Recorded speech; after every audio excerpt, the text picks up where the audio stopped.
Pethau dwi, a dyma cariad. Da ni wedi gwneud 8 fideo o pethau positif ydyn ni'n gwneud yn ystod cyfnod caled. Mae'r fideo yma yn sôn am siarad efo'r ymenydd. Mewn cyfnod pen da ni'n ansicr, yn aml iawn mae'r ymenydd yn deud gwahanol pethau wrthyn ni. Mae o fatha gael llais bach yn y pen. Ac un ffordd o helpu ydy siarad yn ôl efo'r llais. Felly os ydy'r ymenydd yn deud be os fydd hyn yn digwydd a be os fydd llall yn digwydd, un ffordd o tawelu'r ymenydd ydy siarad yn ôl a deud, o da ni'n saff. Mae o bron iawn fatha siarad efo person arall, ond y person arall yna ydy'r llais yn y pen. So os oes gennych chi blentyn ifanc neu babi, yn aml iawn da ni yn teimlo reit ansicr.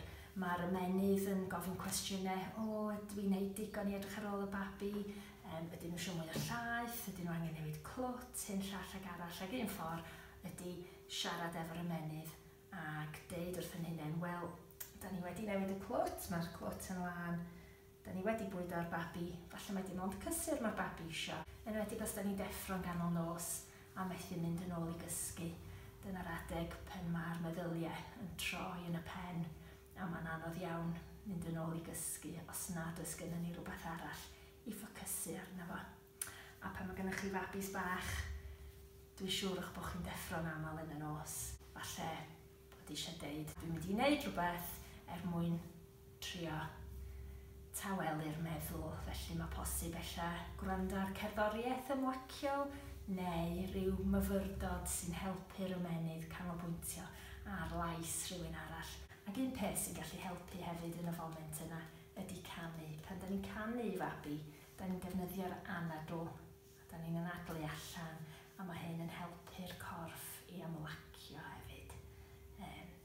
Dwi'n hoff iawn enwedig yn y nos o ganu heno, heno, hen blant bach.